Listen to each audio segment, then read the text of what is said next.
Hey everyone, welcome to Singularity again. I'm coming on here again at like 5 in the morning. I don't remember whether this was the game that I was recording yesterday at 5 in the morning, which will probably be a few videos before this one, or whether it was a different game, but I've been recording at 5 in the morning a couple of times this week. But I am here to do some more extinction stuff before the event ends. Definitely not finish. I will double this for fun. I'll definitely not be able to finish this simulation, but we can at least watch another cool extinction event.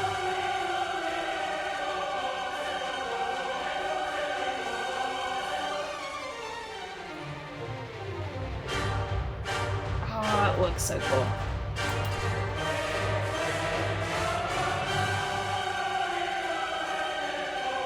Oh, I love how it looks. It's so cool. Okay. But leading up to that, I have things to read.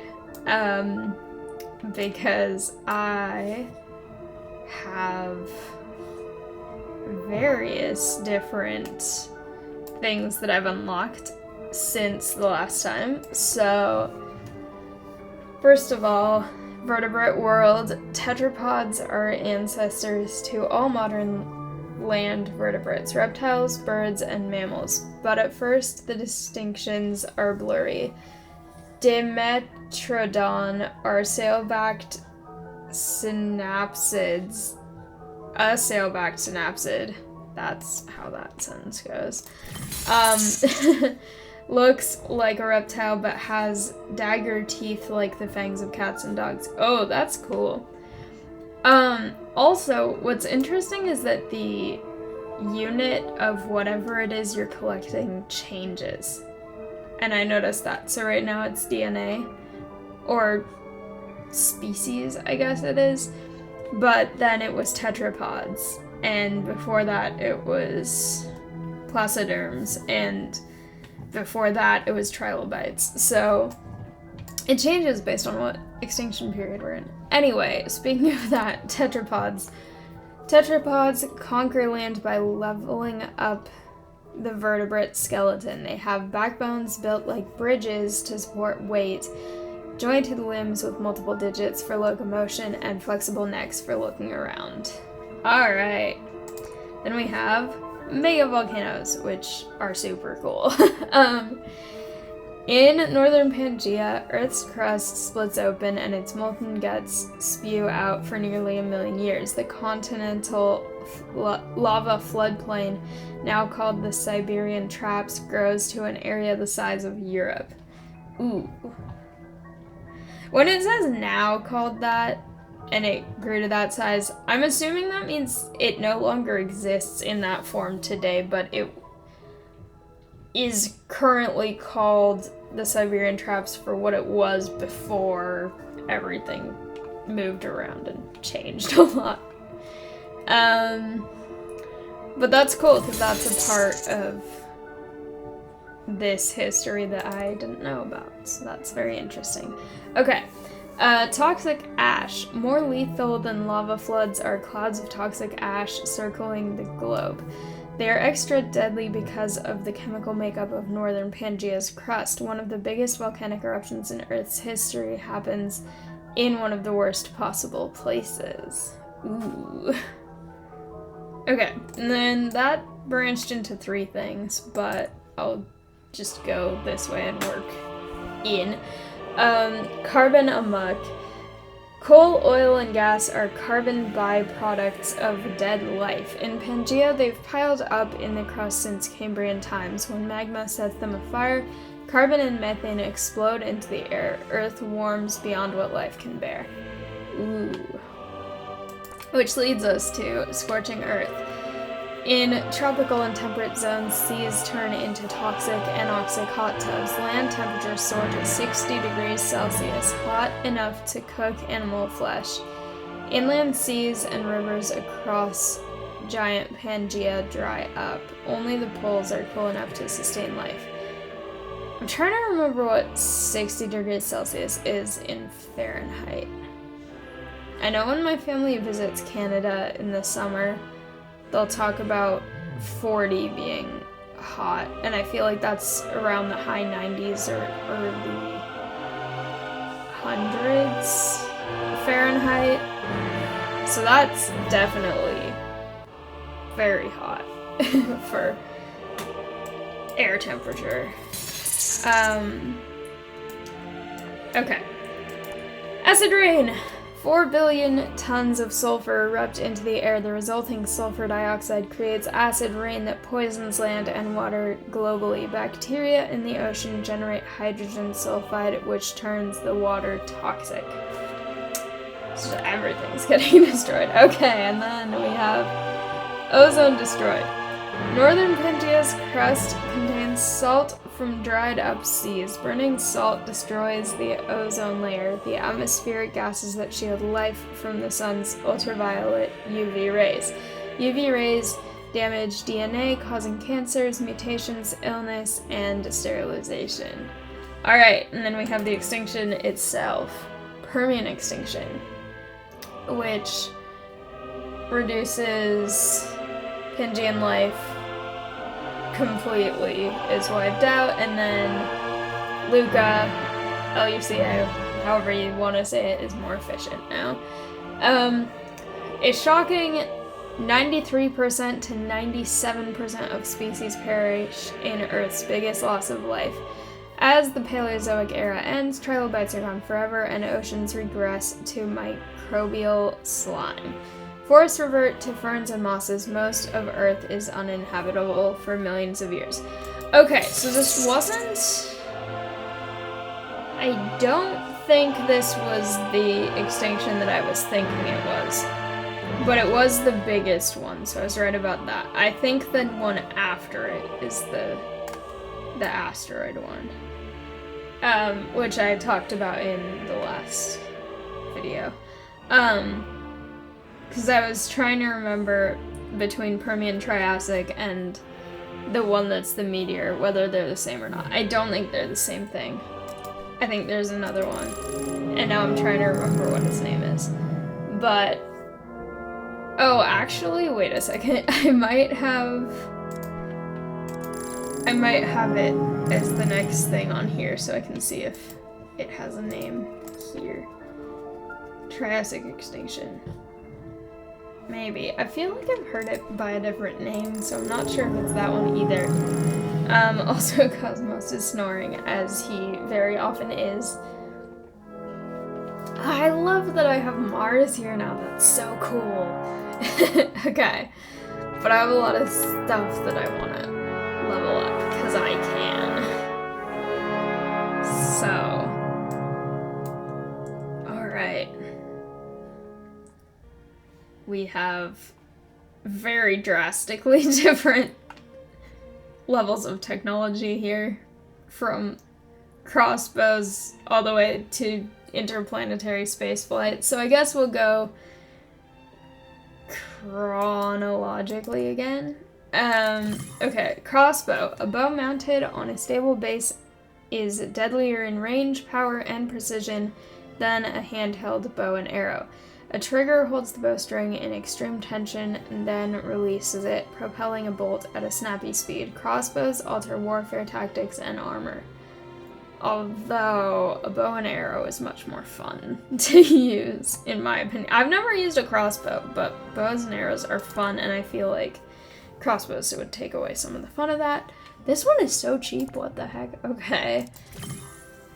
Firearms. Boom. Starting in 10th century China, the invention of gunpowder will give rise to fireworks, blasting powder, and guns.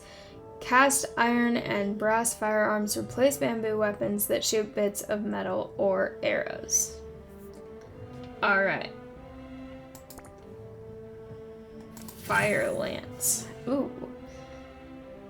The picture for that is really cool. Okay, this proto-gun is a bamboo tube strapped to a spear and filled with gunpowder to make a projectile fly. It lacks accuracy and range, but creates chaos and fear. A wall of fire, smoke, and noise. China uses its new weapon against Mongols who adopt the technology. Okay. Catapults. Like an oversized crossbow, this siege weapon ramps up the tension and then lets ballistics fly. Stones, bolts, or arrows. In Greece and Rome, catapults and siege towers tip the advantage from high fortress defenders to the attackers below. I have never seen a catapult compared to an oversized crossbow before, but the way they validated calling it that actually kind of works. But when I first read it, I had to try not to laugh because it sounded weird to me. Okay. Cannon. Supersize a gun with powerful propellant and a sturdy barrel, and we can launch heavy balls over great distances. Artillery units cut large swaths of destruction across battlefields and blow holes in ships, changing the way we fight wars. I feel like a cannon compared to a gun makes more sense than a crossbow compared to a catapult, because in both a cannon and a gun, you're kind of firing straight out of whatever it is, and with a crossbow you're firing straight from it, and with a catapult you're launching it in an arc, so I don't feel like they're as comparable just based on the way that they are used, but who am I to say? Okay, musket. In the early 16th century, Europeans used muzzle-loaded long guns to pierce armored suits, soon to be obsolete. The slow load time is mitigated by soldiers firing in orchestrated volleys with greater accuracy and range. There's so much gun stuff in this. Okay. Rifle, a firearm newly designed for precision shooting. With improved aim and stability, we get even better at hunting game and even better at killing each other on the battlefield. Okay. Colonialism. In the 15th century, explorers opened sea routes across the Atlantic and around Africa to India and beyond. 5 centuries of colonialism begin as Europeans conquer, develop, and exploit lands in Africa, the Americas, and South Asia. Okay. Relativity. Albert Einstein theorized that the speed of light is experienced the same by all humans, but the way that we experience the speed of time itself varies depending on different factors. Alright.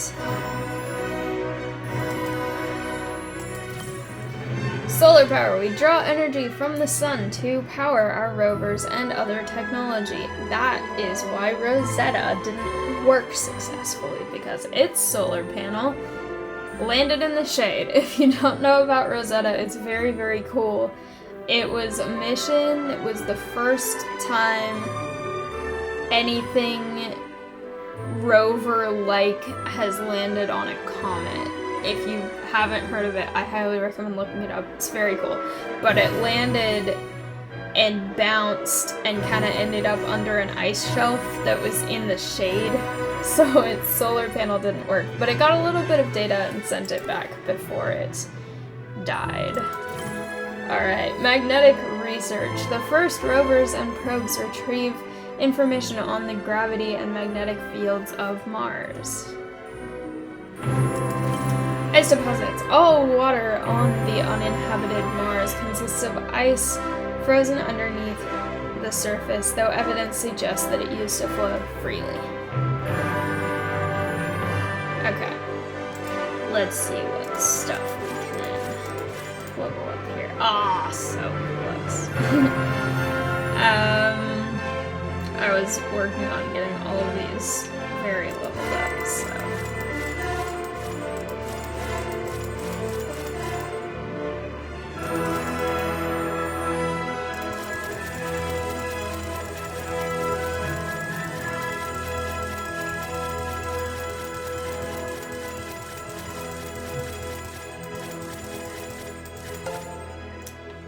Okay.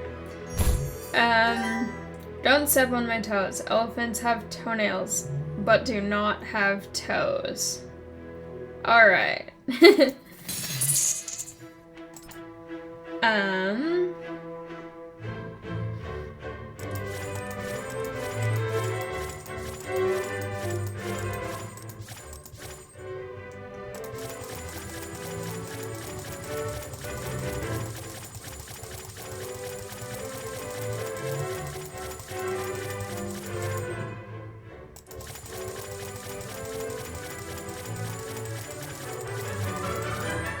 Okay.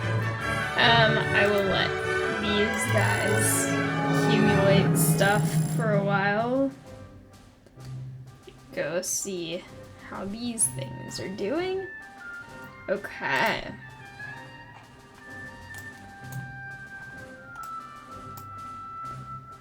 I'm very close to finishing that one, so.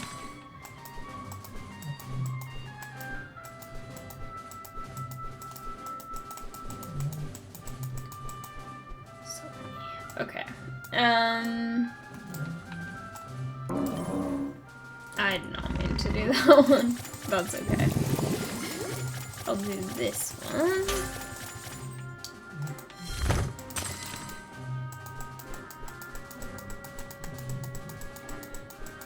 I get so many things now with each one, which I think is part of this recent update to the game, is that you get more, which is kind of cool.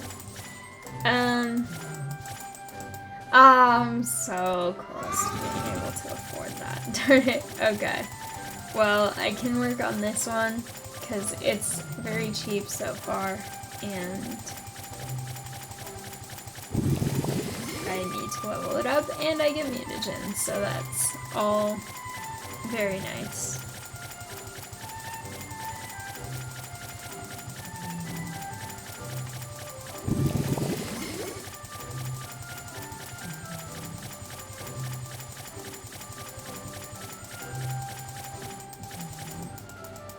Okay.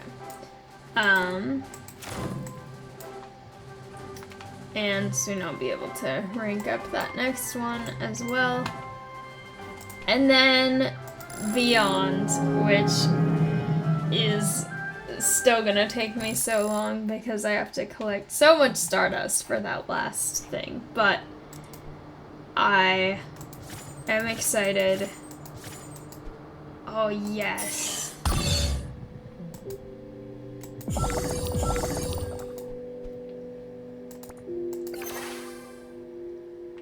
Okay. Got to level up high winds. I should check all of my missions. Should theoretically have done that before I purchased things for Neptune because it would have made it cheaper, but that's okay. Ooh. New thing, failed stars. Gas giants are planets made of hydrogen and helium, the same basic elements as a star. Unlike stars, they never experience the conditions necessary to trigger nuclear fusion. Instead, they exist as layers of hydrogen around a molten core. Nice. That's cool. Okay. Do I have this one?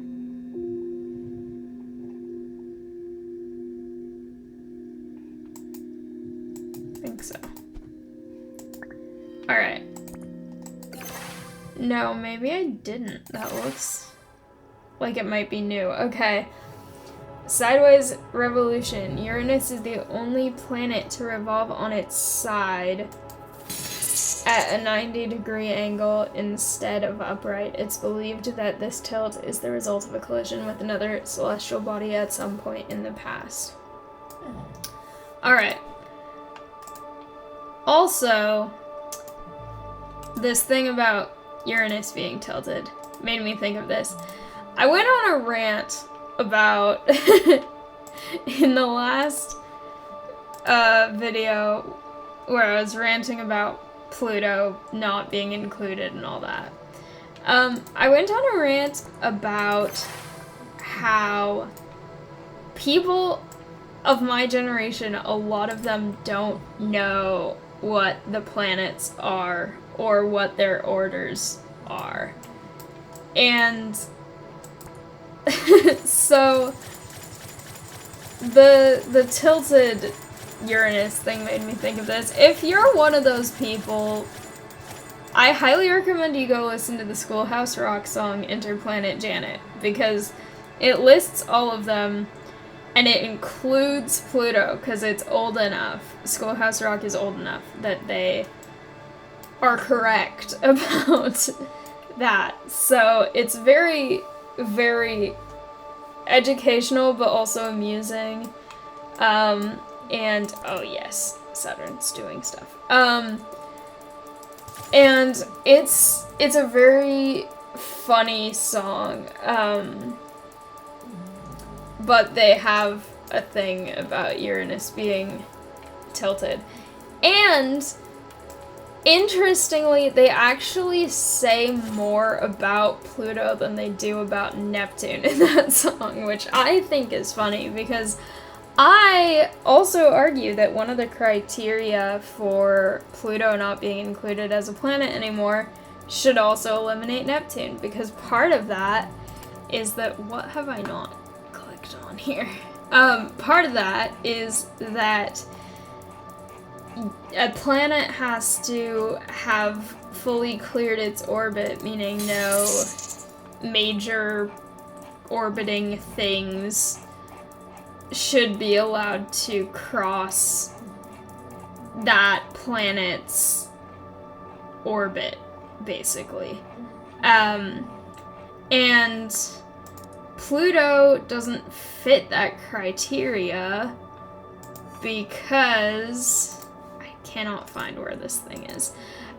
Pluto does not fit that criteria because Pluto sometimes goes inside Neptune's orbit, but by that logic, Neptune hasn't cleared its orbit, so it should be kicked out too, which I feel like you'd have a much harder time categorizing Neptune as a dwarf planet, because it's not small. But I am petty about this whole Pluto thing, so yeah, point is, go listen to Schoolhouse Rock if you haven't.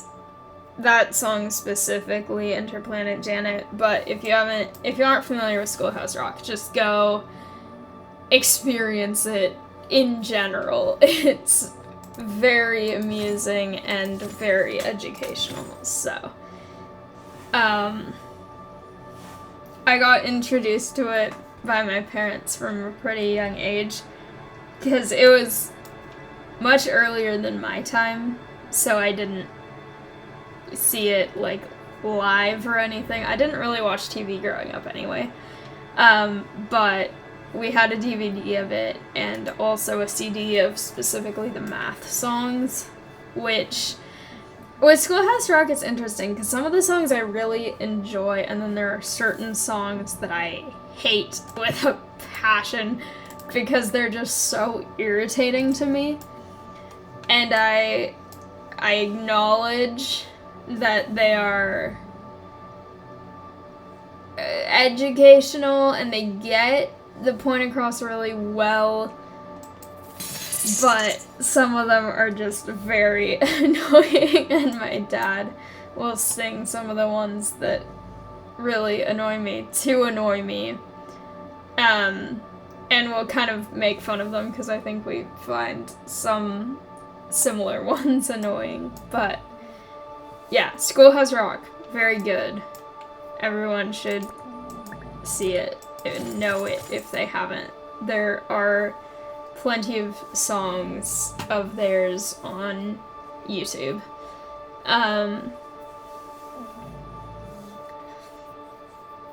Once I get this Enceladus thing ranked up, I will finish this one so fast, because I will get it, and then I will be very happy, and I will be able to get it so quickly.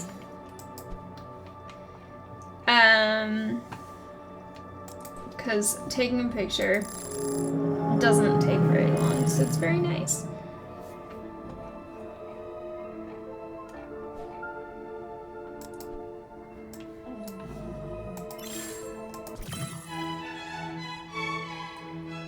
Okay, Mesozoic dawn 252 million years ago. Okay. As a new era begins, Pangaea drifts north and cooling triggers million-year floods, which help life recover. The first flowers bloom. Mammal-like reptiles called therapsids thrive. Archosaurs give rise to reptiles, birds, and famously the dinosaurs. Alright, yes, the meteor one is after this.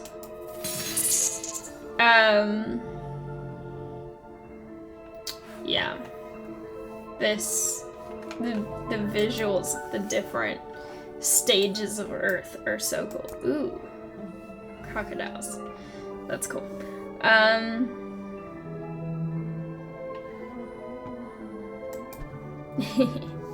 There's a snoring pug down here.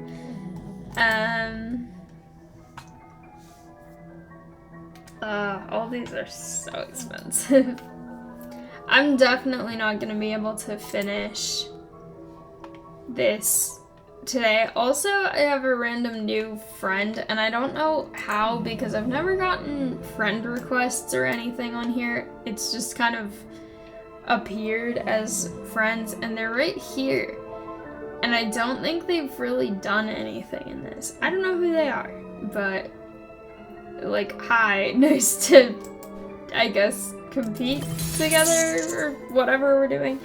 But yeah, I don't know how it's decided whether or not I have friends by this video game. So,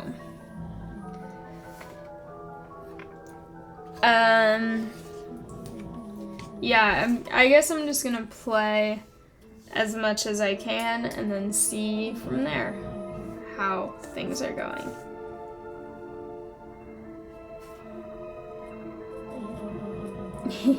So much snoring.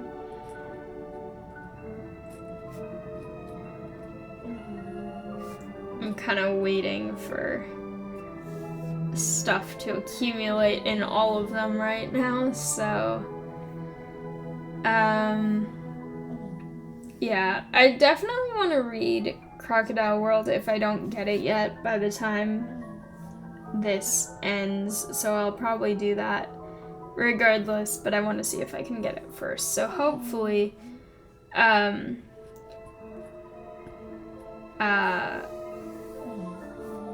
no, it's getting away. I don't know how far I'll get. So if I get that, then I'll try to read it then, and if not, I'll read it later.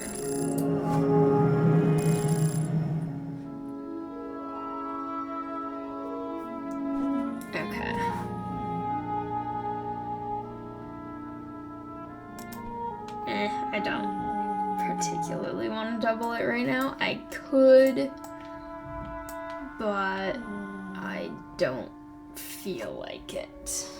I'm so close on several things, and I want them.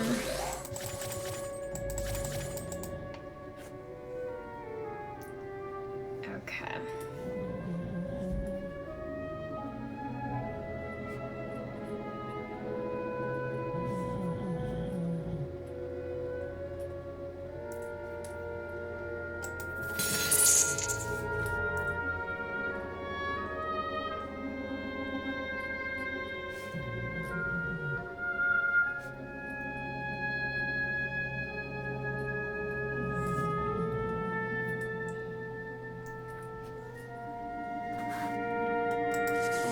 I want to get this one automated so much.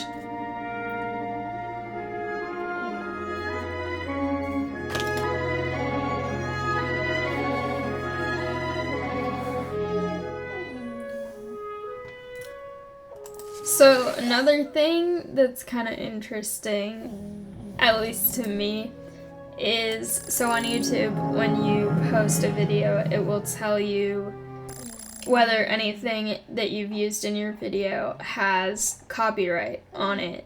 And if you have a copyright strike, that's bad, and it means you've infringed copyright.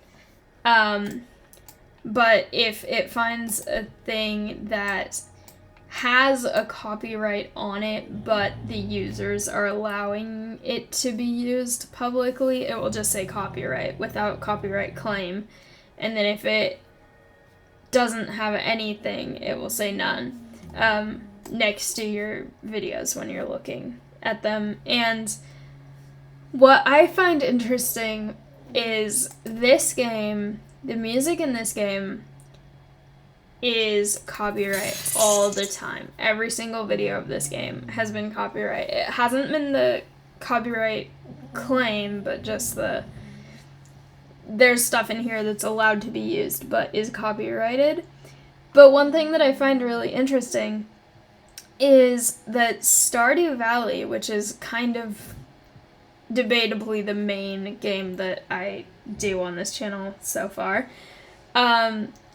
it's very interesting because none of the music in that game ever gets a copyright listing except for fall. So all the music from summer, spring, and winter is perfectly fine. Nothing's copyright. And then, when I say perfectly fine, it's fine to have it because it's allowed to be used, but it says none for all of them. And then, as soon as you get to fall, every single one is. And I'm not sure why it's specifically the music from fall.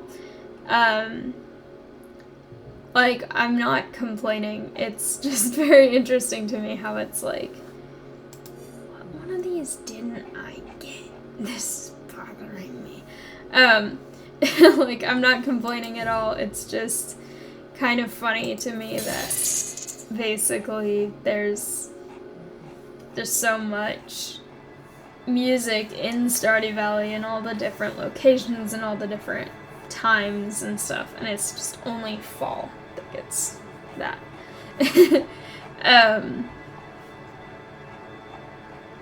Anyway, yeah. I have a thing here and I have no idea where it would be.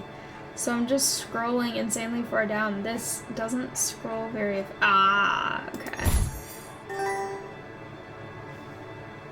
Okay. All-Star for finishing Sagittarius. Not all the celestial bodies that make up a constellation are stars. Some constellations include nebula and galaxies which resemble stars to the naked eye. Correct. There's so many slots in here. What the heck? What are these even all for? I got this for clicking on the tuxedo T-Rex, whose name is apparently Archie. Why is it Archie? I don't know.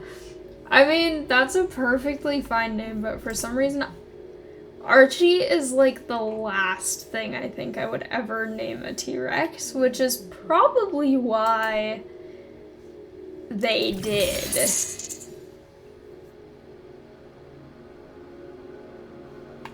Maybe they wanted the the surprise factor of a name that would almost always not be associated with a T-Rex. I'm so close to getting the moon, and then I'll get whatever this next reward is, so I want to do that, but everything is so expensive now. This one is insane for how expensive the things are and how long it takes, but that does kind of make sense because it is an entire solar system and whole planets and stuff, so.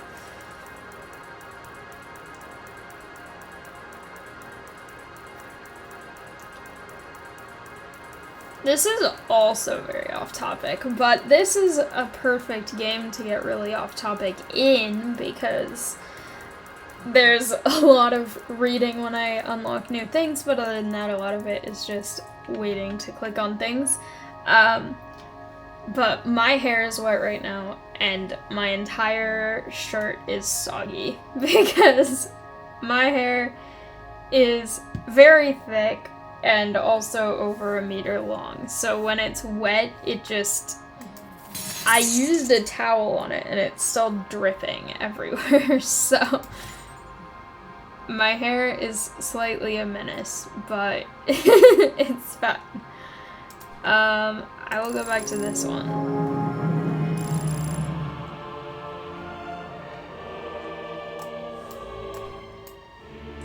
Alright.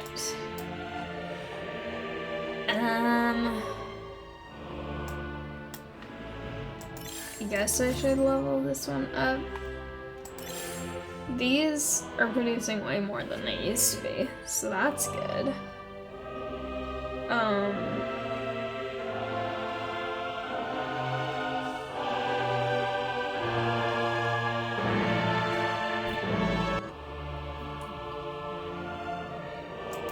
I'll read this one too if I don't have it unlocked either, which oh, that one's actually cheaper than this one. I didn't notice that one as a thing that I still had to do, so yeah, I can do that one too.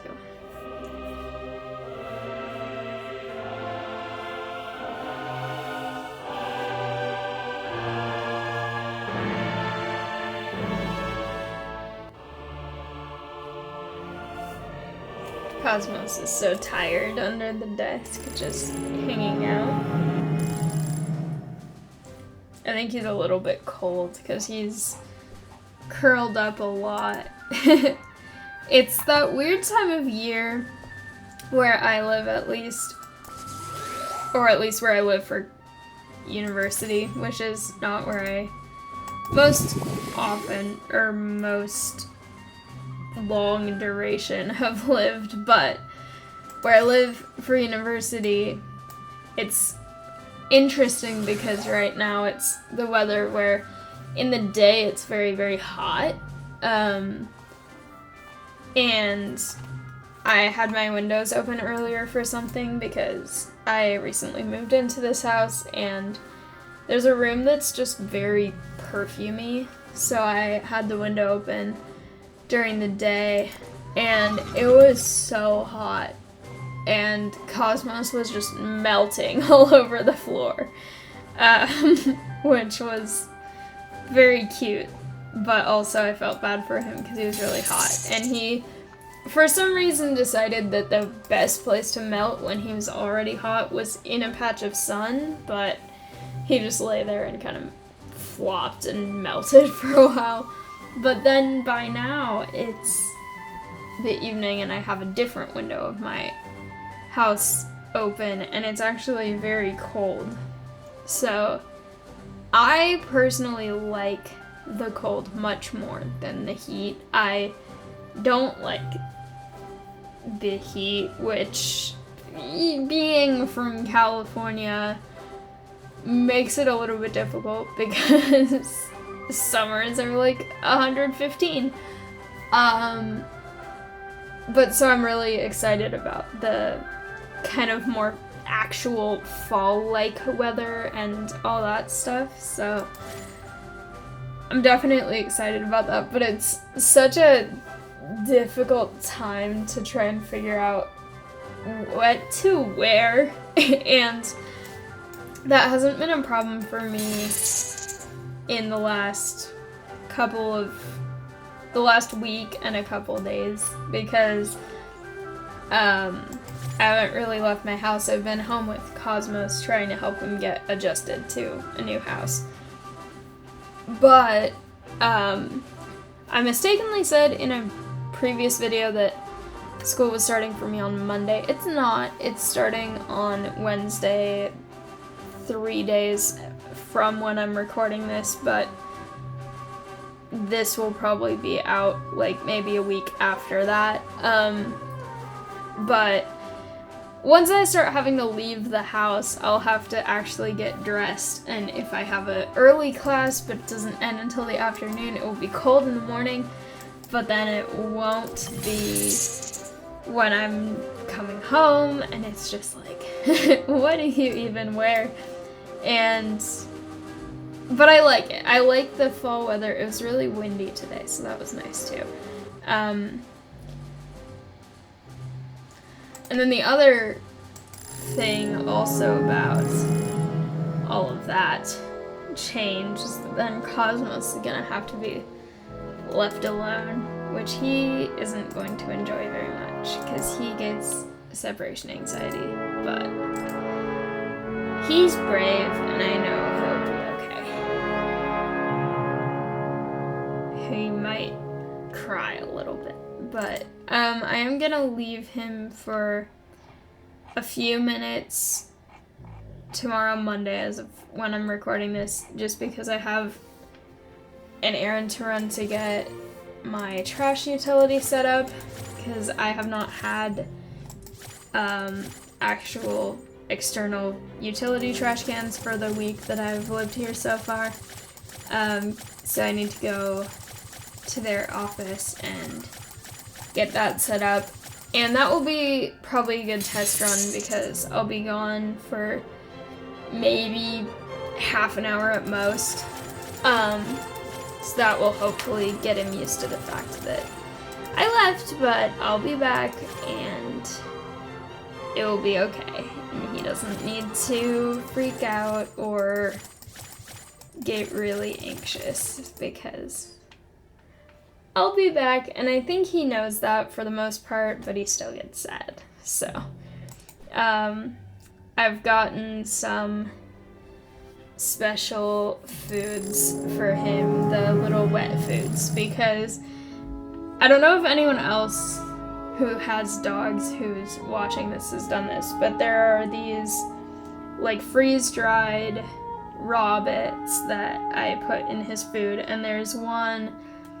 version of it that has stuff that helps calm the dog, and I tried that on him and it's actually very effective, and he will just kind of chill out and get relaxed and tired, and so I try to feed him that before I leave for classes, but sometimes he catches on to the fact that if I feed him, that might mean that I'm leaving,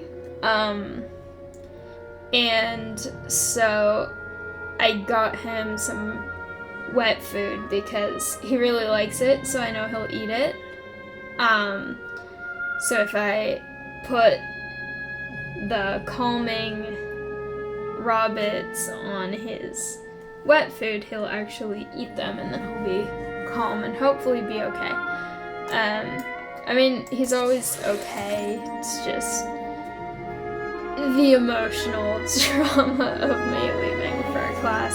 Luckily, I don't have a 6-hour class like I did in the spring, so I won't have to leave him for as long.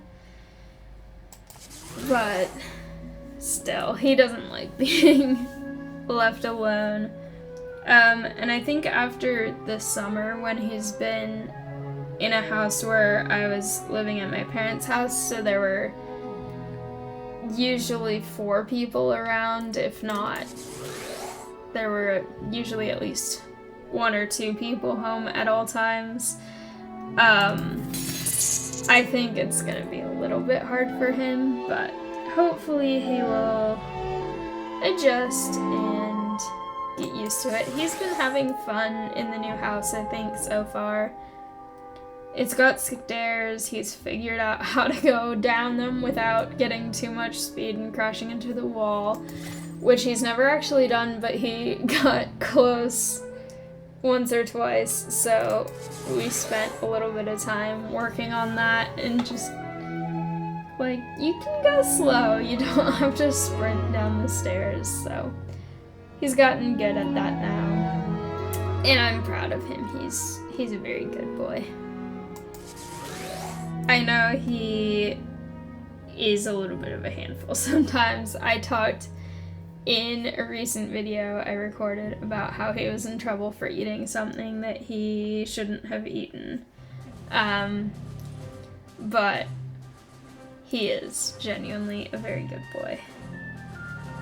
And he's snoring down there, not having any idea that I'm talking about him, but yes, he's very tired because, like I said, it's it's 6:11 now, and normally we'd be going to bed before this, but I was staying up to record this and doing a bit of work on the whole moving situation, and so we're not, and he's like, come on, just go in bed with me, but I'm not, so he's like, fine, I will lie under the table instead and just hang out and nap. So that's what he's doing now, and he's being very cute about it.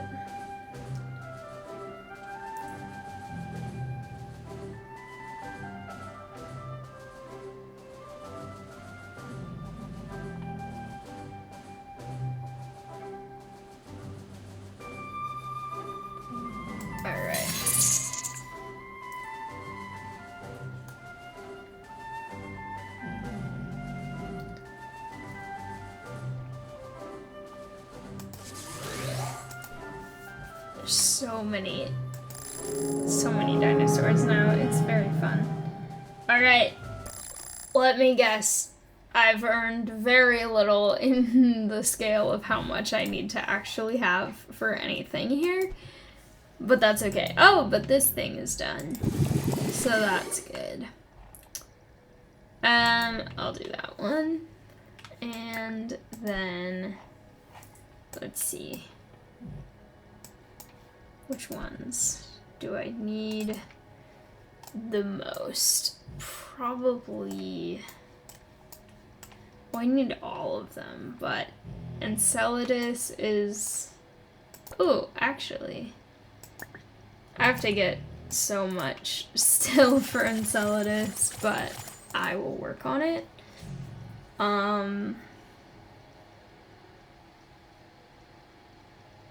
Yeah, because I have to rank it up 2 more times. So, that will take a while, but I will do it eventually. Then, let's see. This one is so close, but it's so expensive now. Everything is expensive now. Alright, back to extinction stuff.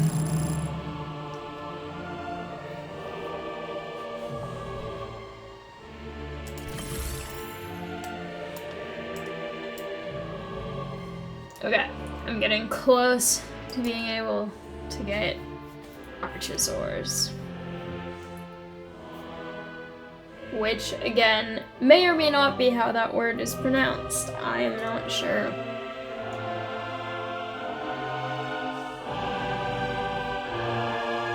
I'm gonna wait to read it until I actually get it, because I'm very close. Okay. Perfect. Archosaurs. Archosaurs diversify like crazy thanks to ankle joints. One group has twisting joints, allowing for the splayed gait of crocodilians. Another group's joints bend like a hinge, so one foot steps in front of the other. These bipedal walkers evolve into dinosaurs. I cannot speak right now. Alright.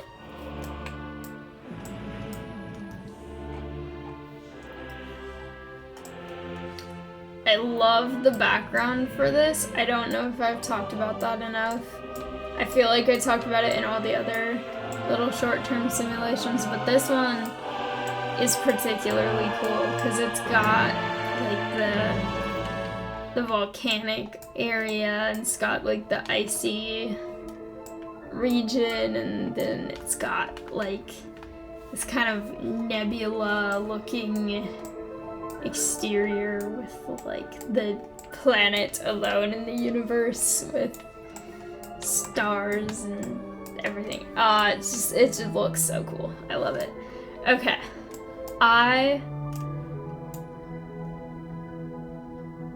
I'm skeptical about whether I will reach 1.75 trillion in the next 42 minutes and 38 seconds. So, I will do this, and I will grab this just for fun, and I will read Crocodile World, because I don't think I'm actually gonna get it, but I will read it for fun and knowledge, I guess. Okay, Crocodile World. Pangea slowly cracks apart and new coastlines form along with inland seas and lakes. The waterways favor turtles and crocodile-kin, predators that rule the early Triassic. Small, rare, two-legged dinosaurs like Eoraptor evolve later. Alright, that's fun. Learning this stuff is fun.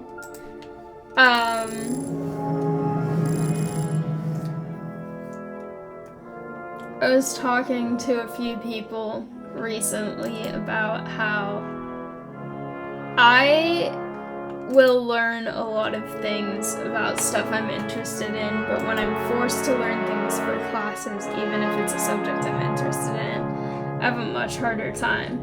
And this game is good because I feel like if I was in a biology class where they're like, know what the bison are of the North America or whatever, I just used it as an example from clicking on these random things. But if I had to memorize this as like actual stuff in a class that I was going to be tested on in an academic setting, I would be so reluctant to learn it. Like, I would have so much pressure, and I have a lot of trauma surrounding school as an autistic person, so learning for that environment is hard for me. But when I'm here just casually getting to play, it's like, oh, this is so cool. I love learning this, and this is great.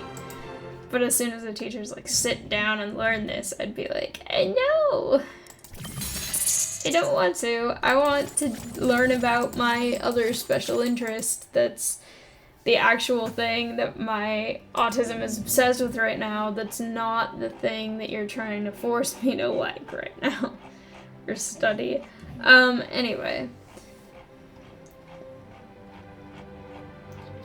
Moral of that story. Whoa, there's such a gap here. I wonder what's gonna fit in there. Anyway, moral of that story. Teachers, if you're watching this, I kind of doubt it, but if you are, be nicer to your neurodiverse students, because there's so much school trauma. Anyway, okay, you got mail. The first ever email was sent in 1975 by programmer Ray Tomlinson. Interesting.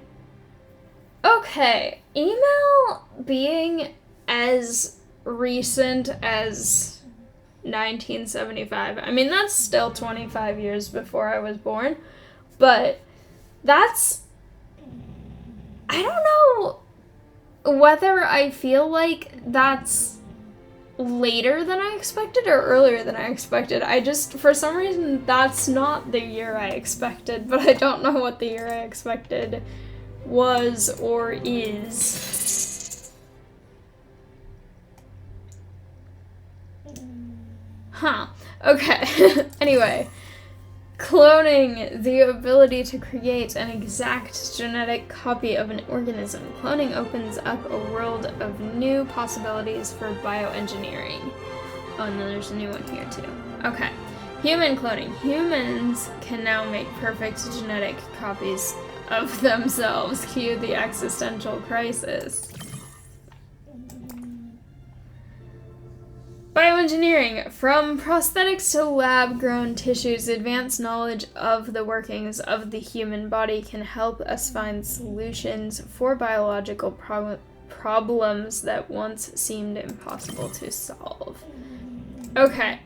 The thing that I find interesting about this, there's a new thing. Which one is it under? Curious. Oh, it's over here. Okay. Sure, let's get it. Superhuman. Advances in medicine, gene editing, biotech, and numerous other fields have led to the creation of a whole new class of superhumans with significantly advanced lifespans and abilities. Yeah, that's what I was gonna say, is I think it's very interesting because in this, a lot of this is reality. It's actual events that have happened, like the Iron Age, the Middle Ages. It's actual species that exist, like mammals, reptiles, apes, all that stuff. But I feel like now we're getting into a lot of like speculative, theoretically this could exist, theoretically this is something that science is working towards. And so what I'm curious about is, in the context of this game, is this insinuating that these are theoretical things that are potentially going to be developed and discovered and implemented? Or is this that this game is set in such a time when these things are already existing? Because I feel like that changes my opinion of how it is in a very specific but complicated to explain way.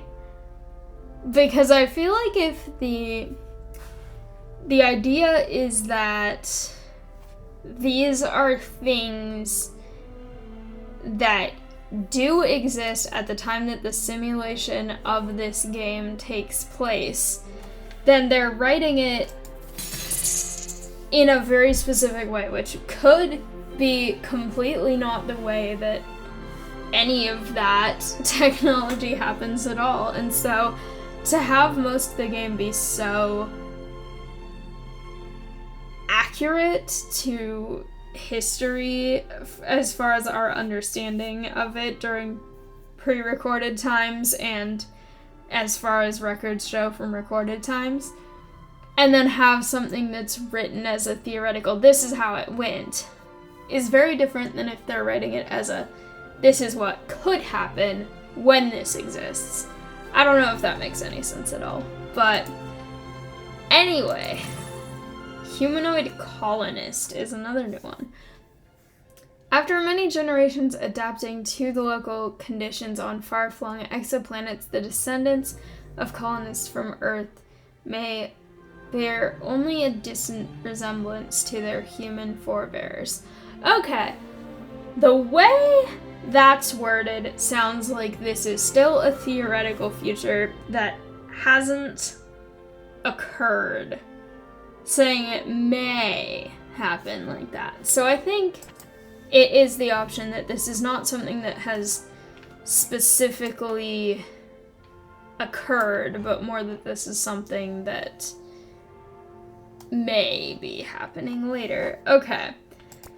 Anyway, back to weaponry. Machine gun. Automatic firearms enable their users to load less and fire more combat moves into the future. Okay. Speaking of the actual very far future, well, not exactly very far future. It's like some technology of this exists. Not in the sense of humanoid colonists, though. Autonomous drones. Piloted by artificial intelligence, autonomous drones will revolutionize logistics and transportation. It says will, not have. So I think that it is still theoretical. Okay. Speciation. Speciation is the process by which organisms adapt to their environments and evolve to become distinct species. Genetic modification. Humans are able to edit themselves on the genetic level, weeding out undesirable traits and creating a race of superhumans. Controversy about whether or not this is ethical abounds. Yes. That is definitely a very strong debate. Okay. Environmental adaptation. As humans colonize space, their bodies and minds will need to adapt to new planets and to long journeys through space. They will develop more durable bones and muscles and stronger cardiovascular system and resilience to lower gravity. I would say this could also occur the opposite if they are on a smaller planet, because this thing about resilience to lower gravity, that's assuming that their environment they're in has more gravity than Earth. They could be on a Pluto-sized planet and have very low gravity. They could also, or not low, they would be very light. They could also be on a, I don't know, Jupiter-sized thing and be very heavy. So it could go either way there. Anyway, enhanced physique. Bioengineering and cybernetic enhancements can improve the human body to be super strong, super fast, and super durable. Enhanced lifespan. Thanks to new technology and biological innovations, humans can experience longer lives than their ancestors ever enjoyed.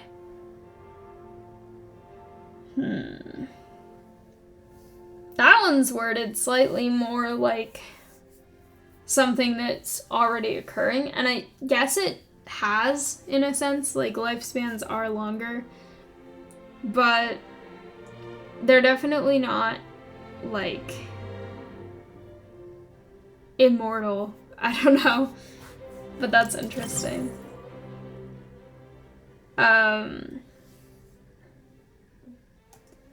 Yeah, so thanks to new technology and biological innovations, humans can experience, not will be able to.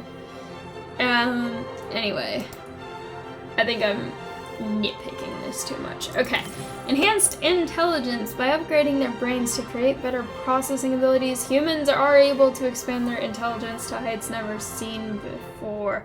Well, that's not a thing that happens yet, as far as I'm aware, and I feel like more people would be talking about that if that was a public knowledge thing that was occurring. So I do feel like that's worded as are able to, not will be able to, so I'm not sure. Anyway, I'm probably overthinking this a lot, but it's kind of fun to do that, so.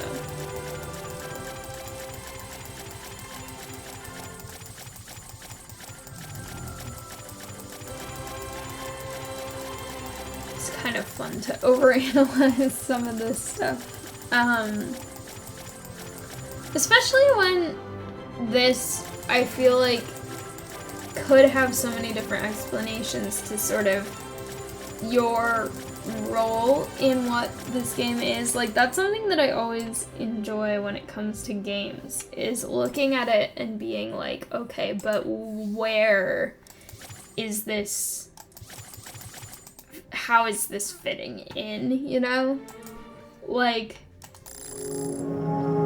so the point of this game is that all of these different parts are simulations being run, I guess presumably by some kind of, I guess, computer program.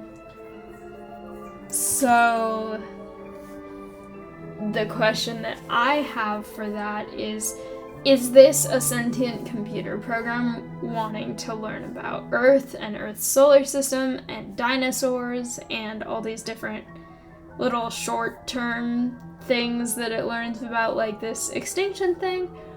Or is this maybe a distant generation of humans or descendants of humans who maybe have gone out and colonized different planets, and maybe they are using this program to try to learn those things? I don't know. Like, it's so interesting. I don't think there's an actual concrete answer in this game. I'm gonna assume. It seems like there isn't. But those are just the things I think about. They're kind of random, but it's like, what is the position? Like, am I the simulation runner? Am I the whatever type of creature or organism that is experiencing the simulation, but I'm not the thing actually running it? Like, just so many questions, and it's so interesting. I don't think I'll ever know, but it's fun to theorize, and